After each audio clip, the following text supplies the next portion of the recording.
buckle up, because it's gonna be a long ride. It's gonna be a wild ride. Nobody cares, but we're gonna tell you anyways. This is Popcorn Chats. What's up, everyone? Welcome back to Popcorn Chats. I'm MICHAE. I'm Katie. There's a fucking plane or a helicopter. Shut up! Sorry. Continue. The aviation is not in our favor today. And welcome back to our first episode in a new series we're gonna have going on the pod from now until August, and that is recapping every single season of Game of Thrones season by season. So obviously you can tell from the title, today we're talking about season 1, and we're gonna talk about one season almost like every other week leading up to HBO's new show, House of the Dragon, that's coming out obviously in the Game of Thrones world, and we're excited to do a rewatch. Katie and I have both already seen the show, so this is our second time viewing, which I think is better than like first time viewing and talking about it. Like I feel like we'll be able to have a lot of things to reflect on as we rewatch. Fucking Armageddon is happening outside my window right now, so I apologize. I just know that in post I'm gonna be like, shut the fuck up! Los Angeles! I hate you! I can't hear anything on my end. I literally can't even hear myself think. Okay. Yes, we're talking about Game of Thrones. I'm so excited. I love this show so much. I have not watched it since 2019 summer. It's been a hot fucking minute since I consumed this show, and it's so different watching it after having seen the whole thing, watching it back. Watching this first season back, it's wild how well this show established so many things so seamlessly right at the beginning. And I think if you're a writer or a storyteller in any sort of way, study Game of Thrones, watch Game of Thrones and watch what they do, because it is just so well done. And all like after seeing the entire body of work, the entire show, they clearly went into it with a plan. And I know it was based off of like a book and a source material, and George R.R. Martin had his whole world built out, but the show really does such a great job of like establishing that very early on. It's just very well done. It's been really cool watching it all back. I also have not watched since the finale, because I was watching the final season live as it was coming out, but I have gone back and I've rewatched Battle of the Bastards and the Long Night episodes since then, but I haven't watched any more. I just I had to stop myself. It was like self-control to stop myself from jumping right into season 2 after season 1, because I wanted to keep it where when we recorded this, I hadn't started season 2 yet, and I just wanted to keep it watching them one by one. This is gonna be a great series. I'm very much looking forward to it. But first, before we jump in, because I know we're gonna have a lot to talk about today, first we must check in. LYLAS. Katie, how's life? It's not great over here. I have been under the weather the past couple of days. I've just been working myself to death, literally, and mentally, physically not doing great in that department. I'm battling some sort of flu-like virus. I don't know if it's COVID. I really fucking hope it's not. I'm obviously vaxxed and boosted. Yeah, I've just been sleeping all day, every day. I'm so exhausted. I can't do anything. Everything takes the lifeblood out of me. But I think it was kind of the universe's way of saying don't go to work. So I've had to call in the past couple of days, which was kind of nice. It was look at God, because I think God knew that I needed a break from work. Kind of a shitty way of doing it, because I hate being sick. In this type of sickness, I just can't get anything done, because I'm just so everything takes it all out of me. Last night I had a crazy fucking back spasm. I couldn't breathe. It was so fucking wild. I thought I was gonna have to go to the hospital. Doubled over, couldn't move, couldn't breathe. It was really bad. I scared my girlfriend because we were on FaceTime when it happened. Sometimes it feels, for me, when one thing is going wrong in my life, when it rains it motherfucking pours, bitch. These helicopters right now, the dog across the way in my apartment barking his motherfucking head off. When it rains it fucking pours. When the universe decides to knock me down a little bit, it just keeps kicking me in the dick nonstop. One is enough, babe. It's heavy. Being alive is really bad for my mental health. That is the truest shit ever. Fucking horrible. Also, I did just want to preface on here and say, going forward, we're going to be doing special episodes for our subscription-based podcast platform. I don't know what you want to call it. I'm really off my game today, so I apologize. But Popcorn Chats Plus, baby. It's coming. It's here. It has arrived. So you can get an Acast Plus membership in the link below. It's linked in all of our episodes. Basically, for $5 a month, you get extra content from Michaela and I through our extended show called Popcorn Chats Plus, where we dive in deeper to our personal lives and our unfiltered opinions about certain things in pop culture and the world. Our first episode is going to be about long distance relationships because we both have tea to spill about that. We both have had our respective experiences with long distance relationships. So for $5 a month, basically just one extra coffee a month, you can hear us chat about more personal topics if you're into that. I'm really looking forward to some of those episodes and some of those topics. Also, we had mentioned a Cimarelli deep dive in our Lemonade Mouth episode. That will be coming. Dude, when I listened to that episode, I was like, I remember when we were recording it, I thought we talked about the movie more. No. Literally, it was like us just chatting with a side of Lemonade Mouth commentary. Yeah, we barely talked about Lemonade Mouth. But it was great. So anyways, how are you? How are you? You didn't do your check-in. I'm good. I just got back from vacation over the weekend. I spent a week out in Arizona, and it was so nice. The weather was literally perfection. The whole time we were out there, not a single cloudy day, whatever. I didn't get too sunburned, which was great. I did get a little toasty, but not as bad as I usually do. And it was just nice. We literally did nothing. My family has gone out to Arizona a lot over the years, so we've kind of done a lot of the stuff out there, so we don't really feel the need to do activities. It's more just hang out by the pool during the day and go out to dinner at night. And that was the vibe. Katie, we went to this one restaurant that you would fucking love. It's called the Mellow Mushroom, and it is a psychedelic hangout bar type place, but it's a restaurant too, but on their menu they have aliens and unicorns with tie-dye and shit. I just immediately saw it and the whole vibe, and I'm this is Katie's perfect kind of place. They had one of those in Iowa City, and I never went, but I always wanted to take an edible and go. Yeah, you would have loved it. But anyways, it was just a good trip. I read a lot of books, and yeah, it was nice. And I'm very happy to be home. I love going on vacation, but I very much am a homebody, and I just like being in my own space. I like my own bed. I love my kitties, and I missed them so much. And Katie's lovely girlfriend stayed with them the whole time and indulged my every time when I was like, so how are the kitties? Can you send me a picture? And then I saw there was a tornado watch here, so I'm their carriers are in the laundry room if you need them. There's no way she's actually gonna need them, but I was anxious, and I was just in case if you do. So yeah, it was nice peace of mind knowing that they were well taken care of. Okay, well, I'm glad you're doing well. I'm glad you had a well-deserved vacation. It looked very nice. We got a lot of shit to cover, so just for everyone's reference here, so when we're talking about this, Katie and I did not take notes episode by episode. We did, obviously we're gonna have certain notes, but we're not gonna break down episode by episode, recap, whatever. But Katie, I do have a challenge for you. I'm pretty sure I did this at one point on the pod, but I am going to give you, and I feel bad because you're sick, but I'm going to do it to you anyways. So I'm going to give you a timer, 60 seconds, to recap for us the first season of Game of Thrones. And I'm keeping you a 60-second recap. Okay. To recap everything. All right, you ready? No, I have a cough drop. Tragic. Ooh. Crunch, crunch. I'm ready. 60 seconds. All right, ready? Go. Okay.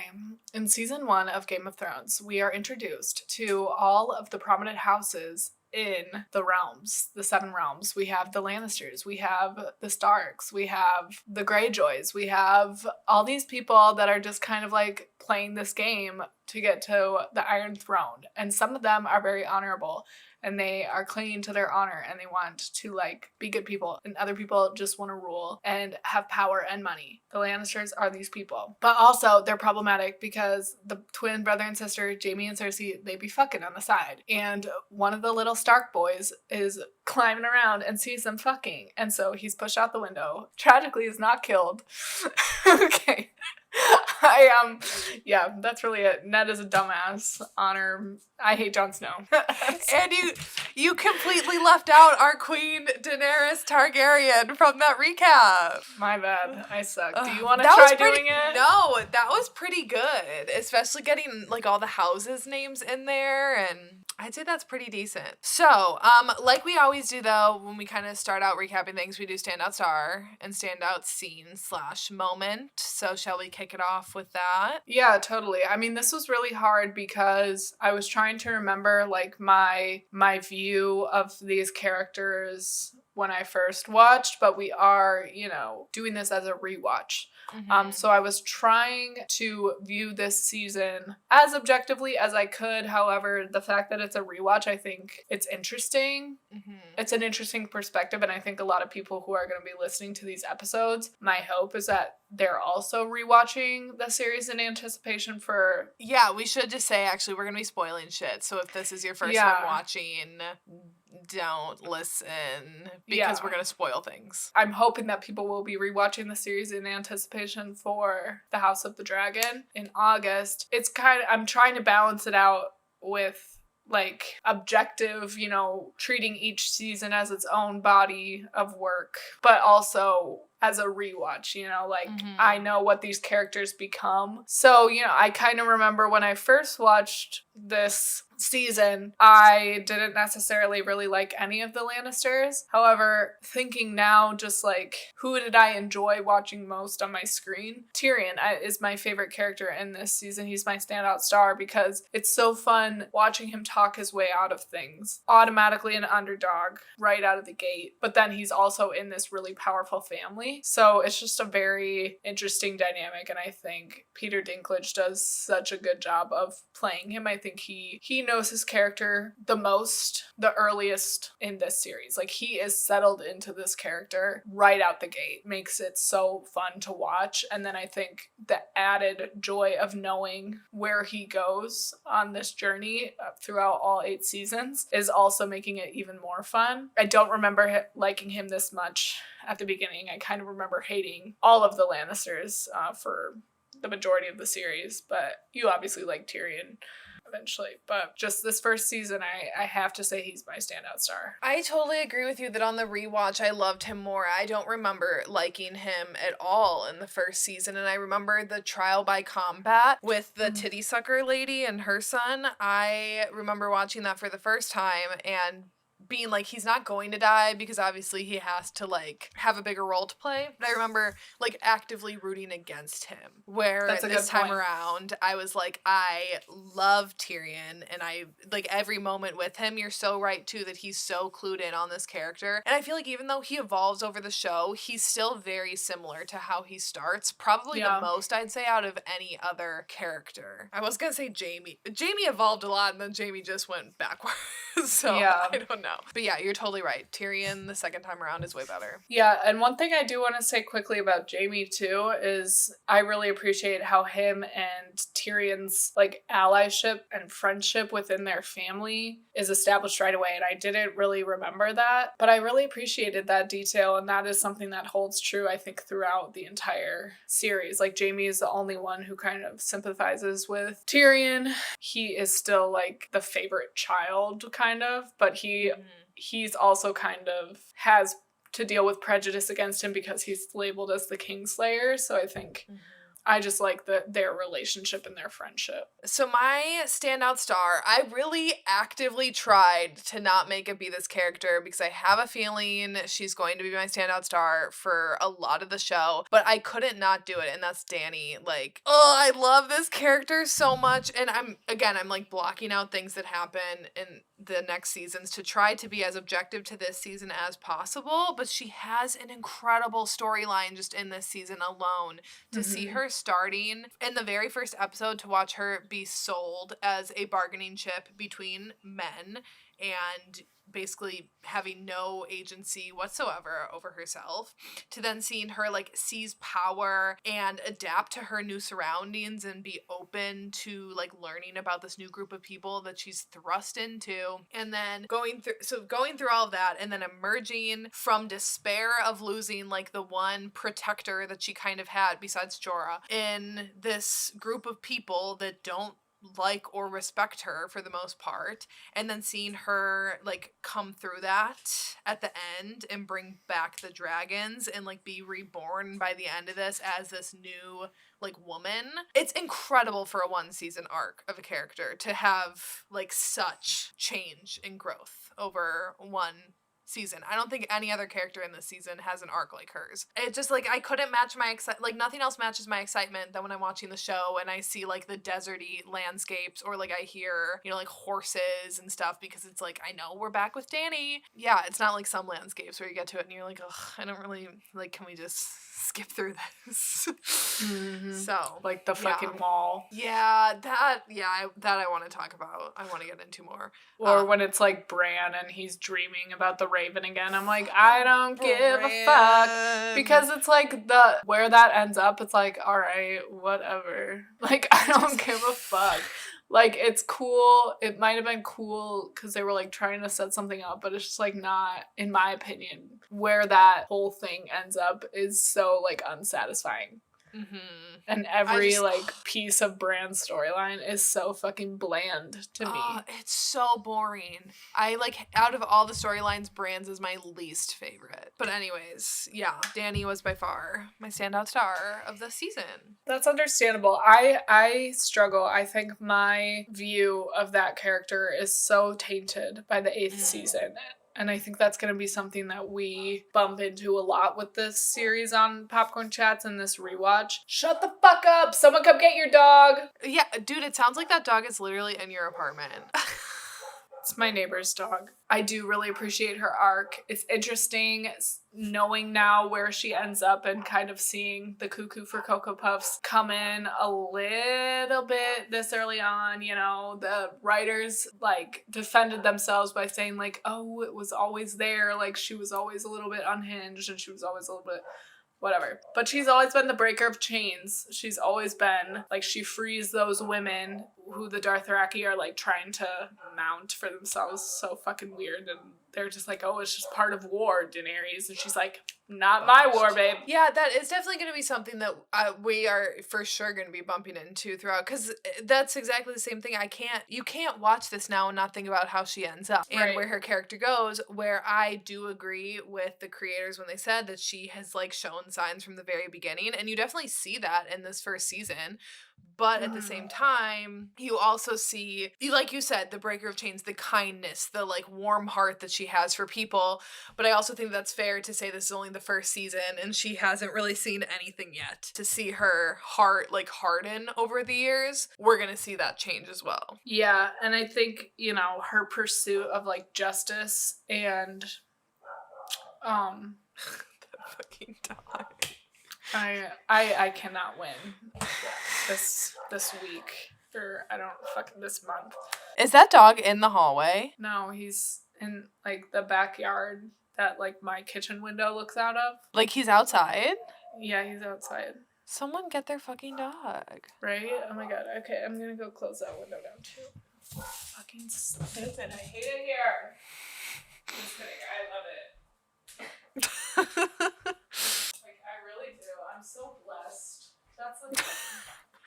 I know. Okay, I know I sound crazy, but like I am so blessed and so lucky, but I'm just like kind of having a hard time at the moment. Yeah, and you're allowed to. That's just funny that you go to. I'm so blessed. I just remember like at the beginning, she is set up as having the farthest. She is like location-wise, geographically, she is the farthest away from the Iron Throne. She has the longest journey to take. she has the most to overcome. She truly is like the underdog of the underdogs and such a lovable character and someone to root for. And it's set up that way so early on. And just to have that, to view it now with the lens of knowing that that's not going to like be satisfied in any way, it's hard to view it the same way. And it's kind of like heartbreaking to rewatch. And I don't want that to like take over the conversation in every single one of these episodes, so I'm really gonna try to like hold back from that. And I am trying to see it from the writer's perspective of like, oh, it was always there. And I think, you know, that's fair. Like, the whole madness kind of runs in their family, and I get that like their pursuit of justice and what they think is right, it can like lead to kind of a gray area where they're then becoming the enemy themselves and like becoming the problem themselves with their like endless pursuit of justice. You can't play God. Like, you can't, once you're the one who's deciding who lives and dies, you're not in any position to be making that decision. I don't know if I'm making any sense, but I would have liked it. I will just say, I want to just say this now so that I don't have to keep coming back to this point, because I really don't want every single one of these episodes to come back to this. But they could have made the point that she is like part of the Targaryen madness situation and had her go a different route than her father, period. Yeah, I think it's yeah. I'll save that when we get to like the 7th season more. Especially when like the Jon situation comes about. There's gonna be a lot of talk. I feel like this season 7 is gonna be where our heaviest discussion of Dany probably is. I mean, obviously we're gonna talk about her a lot. She's literally a main character over the course of the show. I get what you're saying without trying to like beat that conversation to death over the course of our coverage. I love her journey this season. You're so right. It's such a good arc. The best arc in the first season. And with that, standout scenes, standout moments, I guess. Okay, this is gonna sound really fucking stupid, but I felt something during the scene where Cersei and King Robert are sitting down and talking about like their situation. Love moments that humanize villains. And I think Cersei has a lot of these moments that actually do really make me feel something. And the further we get into this series, the more upset I get when we have these Cersei moments where she makes you feel something, because she's done so many evil fucking things. Because you want to hate her so much, and she makes it difficult at times. Yes. At the end of the day, you know, she's a mother, and she's a woman who just wanted love, and she married this dude for her family. They never had a chance to like be in love with each other. She and like when she asks King Robert, if there was ever a chance for them, he's just like, no. It's like that moment really stood out to me in this first season, because it not only humanizes Cersei and makes you feel for her, but also King Robert. Like, he just is this drunken, dumb fool, but he has known loss and true love. Like, this man who you on the surface level wouldn't necessarily think is capable of loving someone as much as he loved Lyanna, Ned Stark's sister. It's just like well done and so simple too. Like, it's not a huge part of the storyline. Like, they don't do these like crazy flashbacks with him and Lyanna or anything. It's just like certain lines of dialogue, him and Ned in the crypt, him talking about Lyanna, and then that conversation with him and Cersei. There aren't many other moments in this first season that made me feel deep like that moment did. And I know that sounds weird, because these two characters are very much like undesirable, especially in the first season. Like Cersei, you know, she's not this super villain yet, but you know, she's not like a super cool character in the first season. But I noted that scene because it genuinely like made me feel something. And then when they joke about their marriage being what holds it all together, and they're both able to like find humor in that, because they're both like, we're on the same page about what this is, that there are no illusions, that one of them is like madly in love with the other, and it's like unrequited. It's quite literally just a marriage of convenience for them to be together. Yeah. Wild. That's a great scene. I love that scene. And I love Cersei. I love hating her over the course of the show. She's a villain on the show where I watch and I genuinely love watching her. Where when Theon pops up, I just fucking hate every second I have to look at his face. So, anyways, my standout scene is one of my most memorable ones from this. And when I saw it this time, I think I just have like a better understanding of the world of Game of Thrones and like the family bloodlines and everything. That this moment I realized was like so super pivotal for Dany was when crusty ass, nasty ass brother storms into the Dothraki's tent demanding his crown. And is that when, and he like pushes Dany over, whatever. He's being a fucking asshole like he does. Die, bitch. So glad you got melted. And when Khal Drogo looks to her to know that Dany has the command in that moment, she has shown this man so much mercy from the first episode up until this point. Every single time she has had the opportunity to do something to like harm him in any way or have the Dothraki harm him, she always shows him mercy. And she is just fucking done with it when he almost comes for her child and almost injures her and threatens her child. To see her make that first moment of like kind of ruthlessness is great. I think that's a great turning point for her. But most importantly, I love Khal Drogo's moment when he's like a crown for a king and pours the molten gold over his head. Bye, bitch. And in that moment, that when it pans back to Dany's face and you can see her when she says fire cannot burn a dragon, and she realizes in that moment that he was not the dragon, that she is the dragon, and like that moment clicks in her head of being like, why am I so drawn to these dragon eggs? You know, like why did I not burn myself on that pot or whatever earlier? Like it's been inklings, but in that moment it only confirms what she's been suspicious of, is that she is the last dragon. And it's so like, I'm getting chills just talking about it. It's so good and set, and like literally probably the most pivotal moment for her story like ever, because if she wouldn't have realized that, we wouldn't have the finale episode, you know, when she births the dragons. Yeah, there are so many pivotal moments in this first season, and it's kind of wild rewatching it because it's like, whoa, this all happened in the first season. For some reason, I kind of felt like it took place over a longer period of time, but like, and it doesn't seem like overloaded. Like the first season doesn't seem overloaded with information and stuff. It's just like from Bran being pushed out the window, and then that rift between the Lannisters and the Starks, like getting deeper with that. And then Ned Stark's discovery that Joffrey and the rest of the Baratheon children are actually Jaime's and they're not the rightful heir. And then the whole treason scandal. Also just the separation of the Stark family, like that pivotal moment, and how some of them never see each other again. And like it takes seasons for the rest of them to like come back together. It's just everything is so well set up in this first season. And same with like Dany's character, you know, with her realizing that she's the last dragon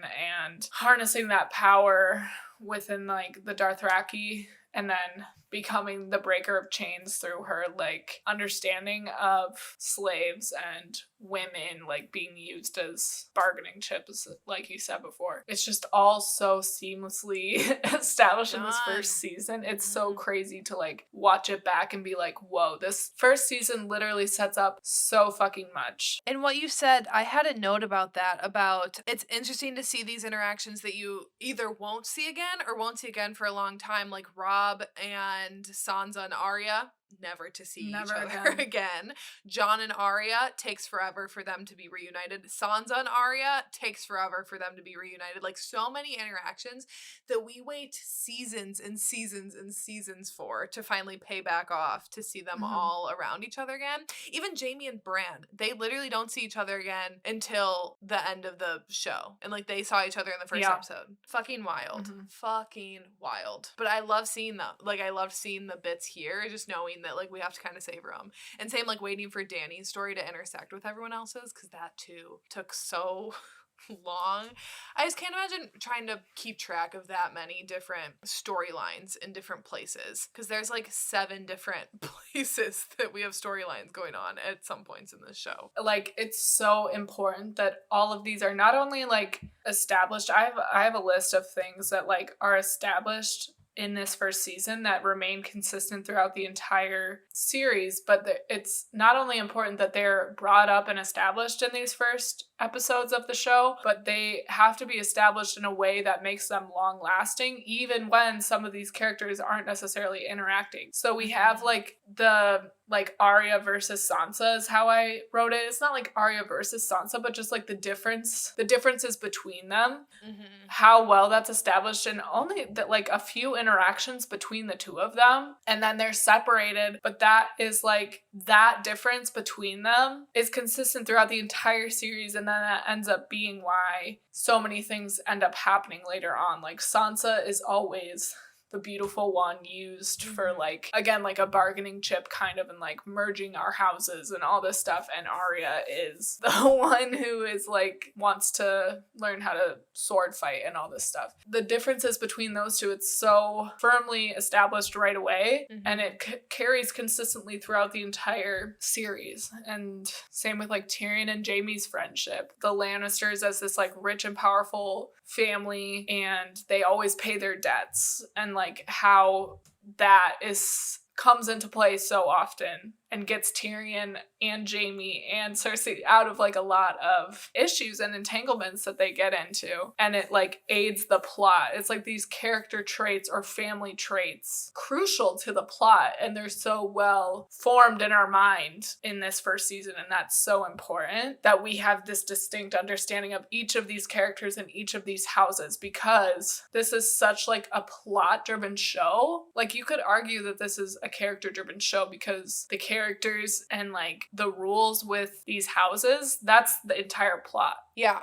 back to Sansa and Arya being like complete opposites. I also love that women are not of high value, I would say, in this show. You know, women are automatically second-rate citizens in this time, which I'm not saying that's like I mean, obviously it's a bad thing, but for this being like a fantasy show, it's kind of like what you expect. You know, I don't expect the women to be on equal playing field, but it is interesting that we have so many strong women in this show, and especially when my bitch Brienne comes into play. I don't remember what season she joins, but I cannot wait for Brienne to be back. But when you have all of these strong women, but they all have such different paths that not one is like the other, where I feel like a lot of the men kind of like blend together at certain points, but the women all have very distinct journeys to go through. And I found myself watching this, and I was like, which would even be better or worse if after Ned's beheading, like going down the path that Sansa does or going down the path that Arya does? Because while you could argue that yes, Sansa had a little more stability, like she always knew she was gonna have like a roof over her head and a bed to sleep in, the horrible things that she goes through does not make up for that. Where Arya had like no stability and was having to like rough it on the road, but at least her danger was more upfront and in her face, where Sansa's was more like manipulation and pretty faces parading as good people when they're actually like out to harm her. Like what is really better or worse? And I don't think that there is one, and that creates like a fascinating dynamic to watch both of the like Stark women go on those two separate, both horrifying journeys. Like really does forge them into who we see at the end, like Queen of the North and the fucking Night King killer. Like literally wild. The women have the best, just fucking women, man. Let's jump back in. I wanted to talk about, if you're cool with this, we haven't mentioned. No.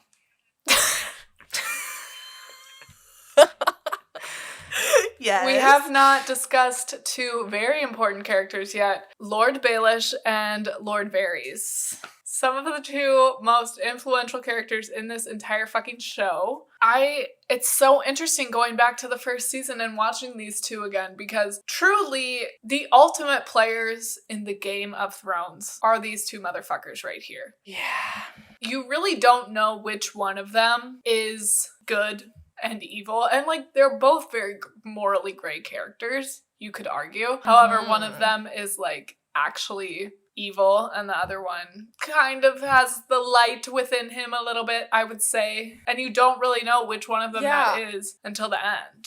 No, I honestly don't remember how Lord Varys' storyline ends. So I'm very excited to like see that because I've like honestly completely forgotten about it. But I agree. I love watching these two. I love watching their banter. They're both incredibly intelligent people in this world, and they have the beauty of being able to be big players but not have that spotlight on them like Cersei, Jamie, Ned, Catelyn, Rob, like all of them do.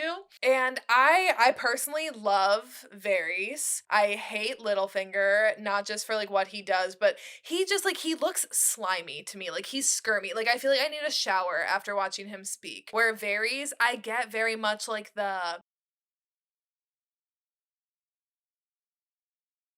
Yeah, I think Lord Varys, the fact that he owns all these brothels. Lord Baelish he owns all these brothels. He's already kind of being like creepy and predatory towards Sansa, and he's like forcing her to watch that jousting situation where the one guy like gets killed and all this stuff. Yeah, it's completely botched. But then he has those redeeming qualities where he does help the Starks in certain areas along the way. It's very, very interesting watching the two of them. And you know how watching Lord Varys talk to Ned while he's in the dungeon and he could easily like help him escape. So it's kind of easy to hate him in that moment too. But he says right off the bat, I serve the realm. At the end of the day, that is who I truly serve. That holds true throughout the entire whereas Lord Baelish serves himself and he sees himself looking at the Iron Throne. He wants to be sitting on the Iron Throne, which bitch, that's never gonna fucking happen. I don't know how you think that's gonna happen, but it's never gonna fucking happen. No. Idiot. And why do you want it?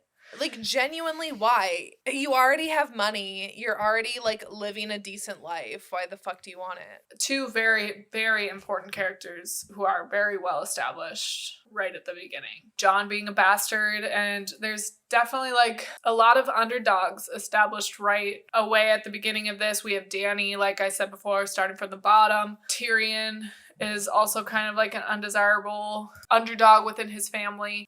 Again, Jon is a bastard, never really feels like a sense of belonging, has kind of built up this brotherhood at the Wall because he's like, that's the only place I'm gonna belong. And then it turns out the Wall is a flop. And I have really been trying to dissect my loathing for Jon Snow because he's an INFJ, I'm an INFJ. We have the exact same personality type. I think that's why I hate him so much. It's just because we're so similar. I still don't fuck with the dude. I do like Jon. He's not my favorite, especially in this first season. I feel like Jon's character really grows, obviously over the course of the show, but I say specifically like around like season 3, season 4, I think is when my love for him like really kind of kicked in. I can totally see why you don't like him. There's really nothing about his character that you would like. So I do find the Wall stuff boring. So I don't like when he's just stuck out there. I like more when he's out with the wildlings and like with Ygritte. And I love his relationship with Sam just because I fucking love Sam. Because Sam would be me as fuck. If I was a dude in this time, like he would be me. So I do love him. And Sam is so smart and he like literally helps them all so much. The thing with the Wall, right, is this is another thing where it's like tainted for me because of how things end up in this show. I like that the Wall serves as, okay, we have all this stuff going on in Westeros and the fight for the Iron Throne, but the real enemy is the White Walkers. Right out the gate, these motherfucking snow zombies are established as the bad guys. The true, scary, spooky, ooky people that we should be threatened by. That's the first scene of the entire fucking series are these scary snow zombies.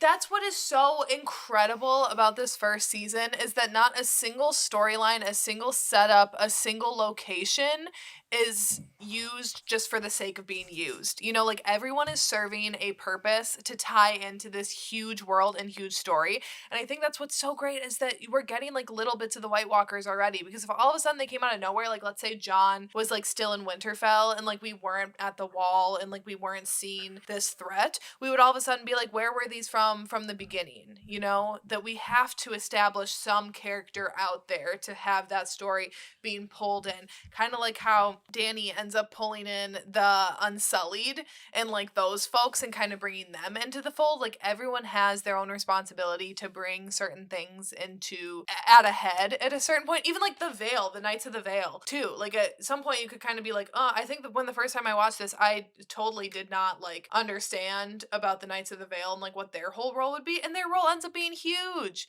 in like the 6th season. It's like nothing is wasted in this first season, even when you don't necessarily love the certain settings like the Wall, or you don't necessarily know how important something is going to be down the line. But I think that's why rewatching is so fun, because like, oh my god, I didn't even realize that the first time, and how important that is down the road. But I think the whole like winter is coming thing is so well established right off the bat, and then we get so wrapped up in the Game of Thrones and like the pursuit for the Iron Throne, but then there's like this persistent threat of the White Walkers, and Jon at the Wall and everything really does a good job of establishing that. But then my fucking vision of that is tainted because I hate that they all defeat the White Walkers and then it's Cersei who's left at the end. But again, we're getting ahead of ourselves. I just think it should have been done differently. Okay, I wanted to talk about the pilot episode real quick. Not necessarily about like any specifics, but just some of our introductions to our characters and like how we first see them. So for example, we have Dany being sold. That's like, or this creepy scene with her brother, actually. That's like the first introduction that we get to her. And we see Tyrion with a prostitute, etc., etc. So how do you think those first impressions for some of these like major players that we get moving forward, how do you like, I guess, feel about how we were introduced to them? It's ultimately just satisfying, mostly, to see where they all kind of end up, because no one really ends where they began. And it's fun to also see like your expectations subverted. And like we were saying, you know, watching this for the first time through, Tyrion wasn't a lovable character for us.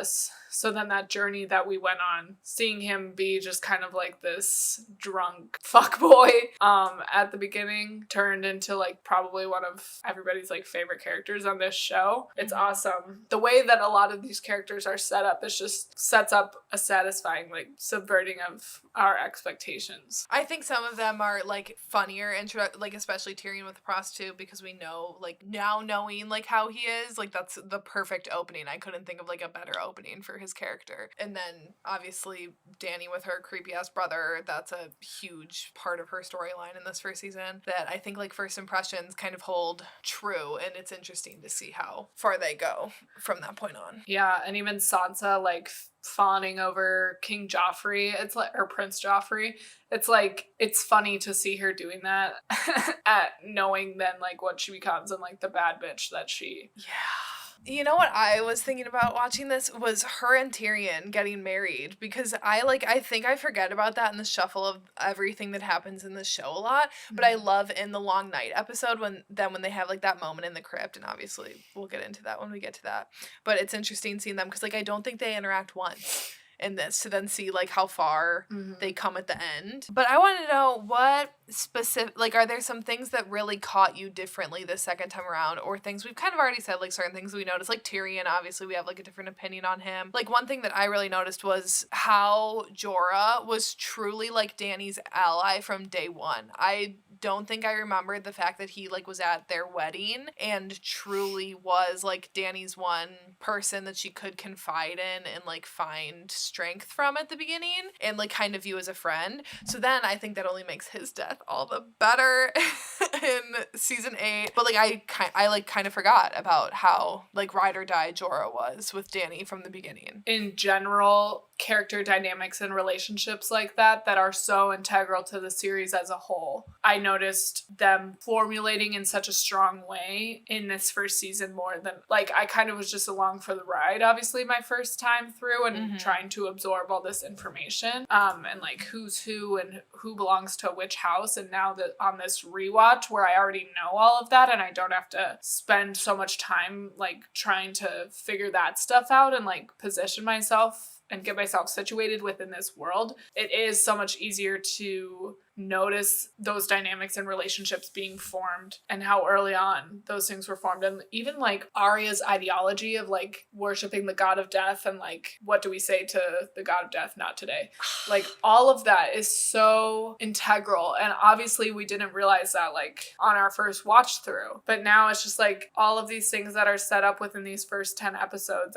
I feel like a broken record, but I just really noticed how well the writers and directors and actors and everybody working together to create like these dynamics and these relationships and these character traits that like really secured the foundation for an incredible show. And I agree with you about Ser Jorah and his thing with Daenerys, and even how like the brother notices that he loves her. He's kind of like her first big fan, like her first noble, like her first admirer, her first subject, her first person that like sees the queen in her. And then she is able to kind of have that effect on everybody that she touches from that point on. So yeah, that's a super important relationship that is established really early on. I had some other ones too. I don't think I realized what like a yacht Catelyn is in this first season, specifically towards Jon. I remember really liking her, and in this season I'm kind of like, I don't know, I didn't really like her. And it wasn't even just her interactions with Jon, although that was a big part of it. It was the way that she interacted with Tyrion, sometimes like how she was, I know she was trying to guide Robb, and obviously Robb is her son, so she can't help but like being a mother, but even certain times with him too, I was just kind of like,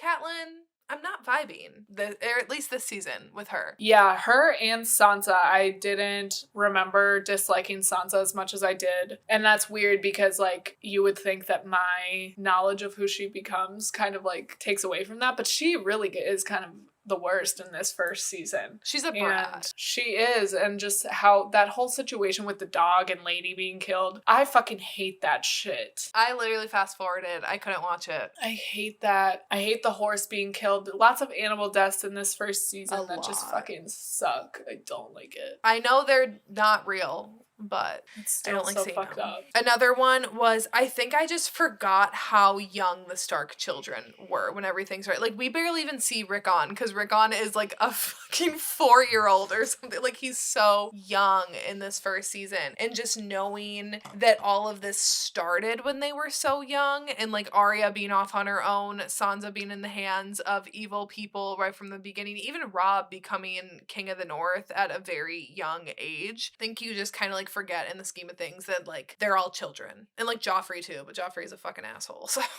also, something I didn't remember was Cersei pleading for Ned's life when I didn't remember that either. Joffrey that was super fucking interesting, and seeing her having to be held back, that was very, very interesting. I love that moment. That moment where Ned is beheaded is such a strong moment for the show.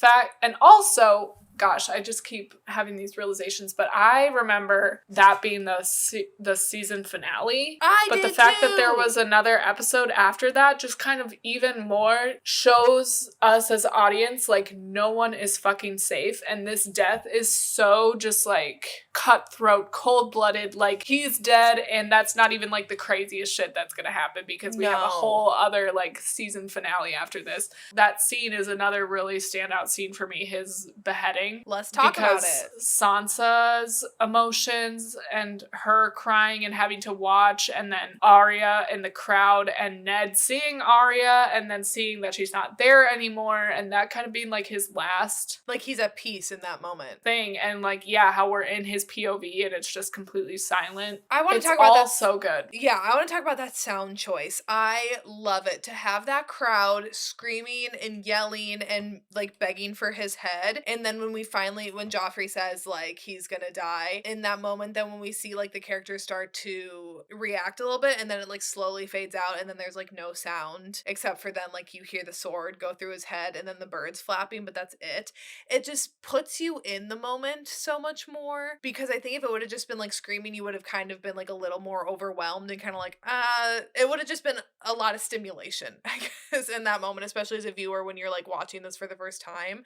Like, it's a very shocking event. event, to then have it just be silent and have you like really tuned in on Ned's breathing and that. So well done. Such a great choice. Yeah, and just how it gets to that moment too, because it takes us through such an emotional roller coaster in episode 9 of season 1, because, you know, we have Lord Barry's going to visit Ned in the crypt and begging him to just do what Ned ultimately does, is recognize that Joffrey is the true heir, take this secret that you found out with Cersei to your fucking grave, and they might let you live out the rest of your life at the Wall with your son and your brother. And Ned is like, well, my honor is more important to me. Lord Barry's is like, what about your family? What about your daughters? Like, they're here too. They're gonna have to deal with the consequences of whatever you say. And that kind of knocks some sense into him, and so he does end up putting his honor aside and saying Joffrey is the true heir. And in that moment, you know that he is truly thinking about his daughters, and that moment when he looks to see that Arya is safe in the trees and then she's not there anymore. Truly, that moment where he gets beheaded, everything that happens after that, like to his family, it's all because of the decisions that he has made up until that point. And the theme of honor and like preserving your honor holds true for especially Jon Snow's character throughout this entire series, but he struggles with it even in this first season where he's like considering deserting Night's Watch to go and like help his family, you know, like father like son. It's just very interesting, like your honor to serve the realm and the king and to do what's right for the realm versus your family. Like, what do you choose? I think like I have a better understanding of Theon, obviously, after the show, and like how he is like technically like the North's captive and stuff, and like we do kind of see those seeds of hate for the Starks early on, even when he's like being their friend, like even when he's talking to Robb at certain points, it's like you can see that he's jealous of Robb. That I don't think I picked up on that the first time around, because I think I didn't give Theon like a second thought the first time I watched this, where knowing like what he does down the line, you definitely see the seeds of, I don't know, garbageness that comes out of this man. I fucking hate Theon, and I hate every time I have to look at him. When everyone is saying that Robb is the king of the North and all these Northerners are talking about their feelings about like, why do we have to pledge allegiance to people that live so far away from us in the South? Like, we are going to be on the front lines of whatever threat is beyond the wall, blah, blah, blah. King of the North. Even then, Theon is like, am I your brother? He has to like get that reassurance from Robb first, and it's like, bruh, shut up. You guys are the same age. Robb didn't have anything to do with your capture. Exactly. That's just so fucking stupid. Theon is the definition of a bitch boy, and He is. When he becomes Reek. Oh my god, I forgot about Reek. I mean, I didn't forget what happens with Ramsay and all that shit, but I forgot about Reek. He has a somewhat redemptive arc, but it takes a long time. And I think I even like shed a tear in his death in the Long Night episode. Like, it's a good ending for his character, but I don't like him. One of the strongest attributes of this first season is character death and how they, like I said, really establish that no one is safe. The choice, you know, it's not just Ned Stark, who passes away in this first season, but also Khal Drogo is another like very notable character death. I have mixed feelings about him dying in this first season because I love their relationship, and I know that that's like kind of problematic to say, but I don't fucking care. Like, seeing them go from just like this horrible power dynamic of him just like, you know, raping her, trigger warning, to them calling each other like moon of my life and my sun and stars, like just this epic love for each other. And I agree that like Khal Drogo had to die at some point, but I feel like it's too soon. I don't know. I wish he would have kind of hung on for a couple more seasons, and it's just sad to see him go in this like fizzled out way. I could have my choice in redoing this. I would have liked to see him die for Daenerys. Like, yes. Can I tell you what I would have liked to have seen? He's comatose after the witchy got him. And so he's like laying out in the desert while Dany does the whole pyre scene, which again, another great scene. And she emerges. He's still comatose. They put him on top of a horse. He's being dragged around for like part of season 2. And then he like comes to when Dany maybe already is like striking the deal with the Unsullied or something. And like he's been just like dragging around. And then when he wakes wakes up and he sees like what a powerful force she's become, and he almost becomes like her second in command a little bit, and then he like dies in a battle for her. Yeah, I would have liked to see her have that thing with their son and the stallion who's gonna mount the world. I would have liked to see that have a bit longer thing. You know, I know that they have to get to Daenerys being the true last dragon and all this stuff, and I feel like they could have done both without killing off Khal Drogo so early on. So yeah, I don't know. I just think that I don't like the way that his character fizzles out, but I really love their love story in this first season. And can I just fucking tell you, dude, when that girl is teaching Daenerys how to fuck was so unwell, because that's like the gayest shit I've ever seen, period. Girls teaching other girls how to have sex, and that just being like Daenerys' literal turning point is like gay shit happening. That's iconic. I'm so sorry. I'm so sorry, but she's like a queer icon already, just in like her being like, she's the essence of a queer icon. But that being like her whole, you know, she's like, I need to learn how to like police this man. Oh, I can't even talk about it. I'm flustered. I'm getting all red in the face, but y'all know what I'm talking about. Yes. And let's talk about something else that makes me feel red in the face. Is just Jason fucking Momoa, okay? This version of Jason Momoa, shirtless, the long hair, the language, the Dothraki tongue, so unwell. I do truly feel that all the men in this they're either mediocre or fucking garbage, except for Jason fucking Momoa in this. Like, he is such a fun, loving character, and I feel weird saying that. We don't have to get into it, but we can acknowledge the fact that he should not have done what he did to Dany, but we can also acknowledge the fact that he was entertaining in later episodes to watch. Specifically, and they eventually love each other. Yes, and specifically, I would love to call out episode 7 when he is giving the speech in the tent, the like rallying speech about how he's going to give his son the throne. It's incredible. Jason Momoa is like in the moment. He is like acting his ass off in that scene, and he does a lot with very little. For like the first 5 episodes, he barely has a line of dialogue. It's like all just like looks and grunts. Like nothing, but he does so much, and he creates such a dynamic character in a very short amount of time, and he's just amazing in this role. He too is very influenced by the power of Daenerys. Like, he listens to her, and she has a say, and they rule together. It's so fun to see, and he is such a huge part of her ascension. So I truly love that character. I wish he would have hung on for a little bit longer, but I do think that one of this show's strongest attributes is character death, and not shying away from that. 1,000%. And I love what you said about it showing right off the bat that no one's safe, because who kills their main character in the first season? Like, the choice to kill Ned, insane. And also needed. Like, Ned, I could not have dealt with him and Jon Snow. No. This whole like self-righteous honor before everything. I can't fucking deal with that shit. That's another strong attribute of the show, is all the morally gray characters, and how like you genuinely can't say certain people are like pure evil, because like we were talking about before with Cersei, like she's evil, she does horrible things, but there are moments where you can't help but feel for her, understand her choice making. Same with like Tyrion, you know, he's such a lovable character, but he does some shady shit, and he does some fucked up shit. Same with Dany. Like, that's why the elimination of this like arguably like good character, like morally good character, Ned Stark, I love his elimination at the beginning. I would argue that there's pretty much only one straight up no good, all evil character in this whole show, and I think that's Ramsay. Like, I don't think he has one redeemable quality. Like, even what you said with Littlefinger and like how he does try to like help the Starks at the beginning, I do think that Littlefinger has moments of maybe like not being so bad, but Ramsay is like straight up pure evil. He does not have like one redeemable quality. I think Lord Baelish is mostly evil, but he's redeemed sometimes through his love of Catelyn Stark and then Sansa, which is fucking predatory and problematic. However, he does make some good choices because of that. Joffrey also is another, like, probably pure evil person. However, he was born out of incest, so he's got some screws loose up there probably.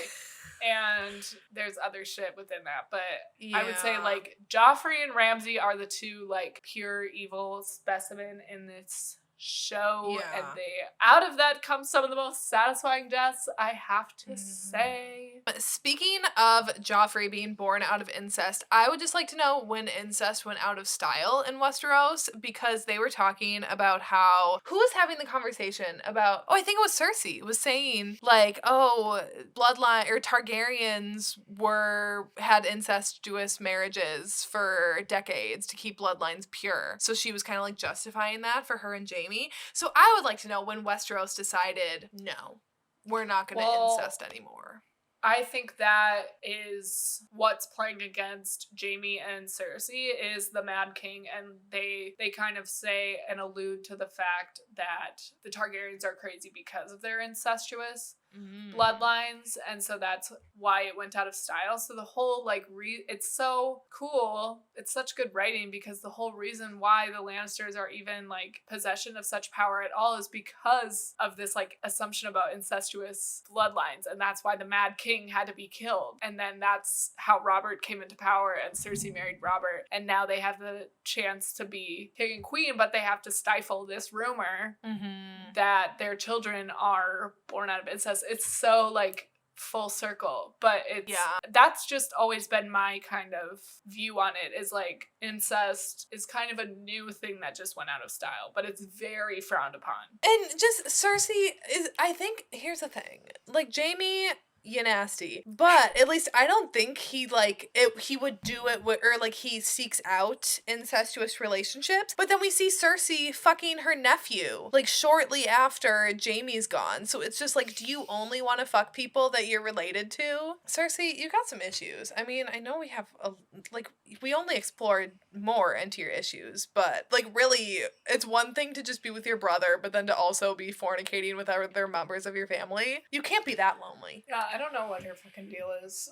My last note about Cersei is in episode 7, her and Ned's conversation in the garden. You know, when Ned, this is like what you said with Ned just being like self-righteous and like his honor as like everything. And it's just like, you're so dumb seeing him lay it all out there in front of Cersei and flat out telling her like, you need to go because I'm gonna rat you out. You don't do that. You don't tell the person that you're going to try to like usurp, that you're going to usurp them. Shady people win, Ned. You have to be shady. And he just like refuses to do that, which is fine. Like, obviously we need people to be good people. When you're so like set in your good people ways that then you end up getting yourself beheaded, I don't feel bad for you, because you had like a million other ways to try to do this that wouldn't have resulted in your death. Yeah, and not only like getting yourself beheaded, but then like all of your children are in such a bad situation now, especially the two most like vulnerable of your children, arguably the two women. Super bad situation for both of them. If there's one lesson of the first season, I would argue that it's shady people win. And they or just like smart people, like play the game smart. Don't give away your hand. But it's also great dramatic irony, because now the audience is the only one who knows. I mean, besides like Lord Varys, but he's obviously not gonna fucking tell anybody. No. Like, other people are in the know that Joffrey and the rest of the Baratheon children are born out of incest and they're actually Jaime's children, but basically the audience is the only one that's like in the know of that fact. So it's just great dramatic irony, and it creates such good tension going forward because it makes them so much easier to hate.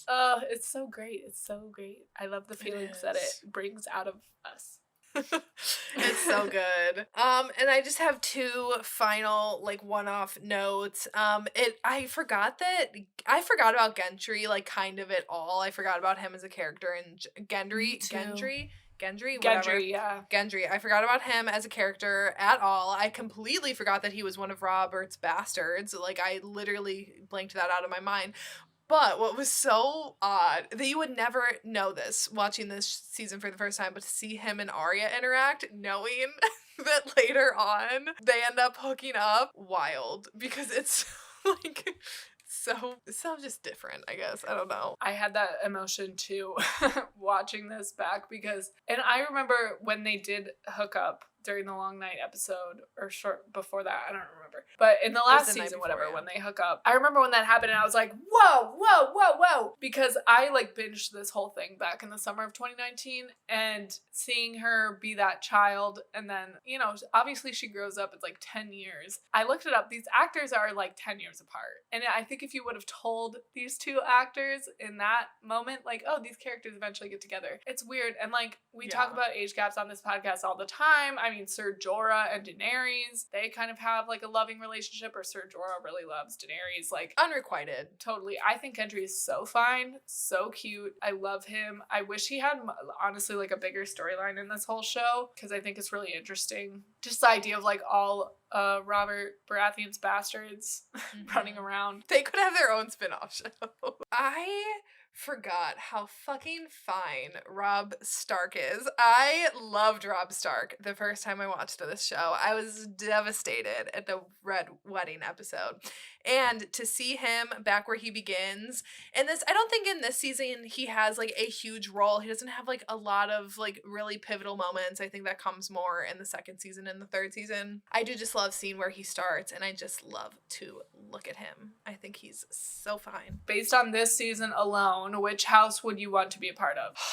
Of this season alone, maybe the Lannisters, I guess. I mean, I wouldn't want to be an incestuous person, but I guess they are the only ones who come out on top at the end of this season. So if I'm judging off of that and like just wanting some security for myself, probably, I guess, the Lannisters. What about you? I think I would want to be of House Baratheon. I think I would want to be one of Robb's siblings. That's a good answer. Because I wouldn't run away. I would just be like, yep, it's your kid's throne. Actually, that night that like got dismissed to go and like die, I felt bad for him in that moment. That's really shitty, but also it's like, again, that's what you get for like letting shitty people get ahead. And like knowing that they're shady. But like him just being sent off to like a home with, you know, a staff and overlooking the water, I'd be fine with that, honestly. Yeah, why not? You know things are going to shit with Joffrey on the throne. Get out of there. Be happy about it. Well, everyone, thank you for listening. Obviously, we will be back in 2 weeks' time with season 2's rewatch, recap, and discussion. Yeah, and next week we will be back with something that we don't know yet. Yeah, I was going to say, do we have that mapped out? But we'll be back next week, and don't forget, if you want extra Popcorn Chats content, consider signing up for Popcorn Chats Plus. It's in the link below. It just says like become an Acast Plus member or become a member or something like that. If you're interested, go in the link below and sign up. You can hear us chit chat. Our first episode, like I said at the beginning of this episode, is going to be about long distance relationships, and we are not holding back anything. Typically, Michaela and I cut out and censor certain things, but since y'all are going to be paying a measly $5 a month for this exclusive content, we are not holding anything back. We are not filtering anything. It's going to be us on a deeper level, get to know us better, hear our full opinions and stories about our lives. If you're interested in that, visit the link in the description of this episode. And yeah, thank you guys so much for listening to us, and we hope that you rewatch Game of Thrones, because it's honestly such a good series to rewatch, and now it's like incredible. The perfect time. I think a lot of people are rewatching it right now in anticipation for House of the Dragon, so come along for the ride with us. It's gonna be so fun. I can't wait. All right, everyone, stay safe, stay well, and LYLAS. LYLAS.